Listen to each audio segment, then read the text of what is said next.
Hi guys! Gawa na tayo ng salad mula sa ating fresh harvest na arugula, spring onion, tsaka ang ating coriander. Plus, dadagdagan natin ng kamatis at ng pipino. So, hihiwain lang natin ang ating mga ingredients. Then, gagawa tayo ng dressing. Nahiwa na natin yung ating arugula, coriander, tsaka spring onion. Ayan na siya. Hiwa na rin yung ating pipino.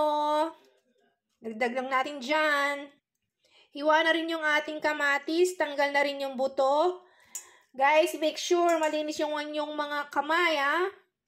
Para sa ating dressing, meron tayong lemon juice. Maglalagay ako ng konting oyster sauce. Konting toyo.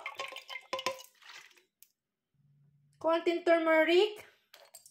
Tapos, maglalagay din tayo ng konting paprika at black pepper. Ayan. Yan na yung ating dressing. Hahaluin lang natin. And then, itutos na natin sa ating salad. Lagay na natin yung ating dressing. Ayan, guys. Yan na yung ating salad. Enjoy!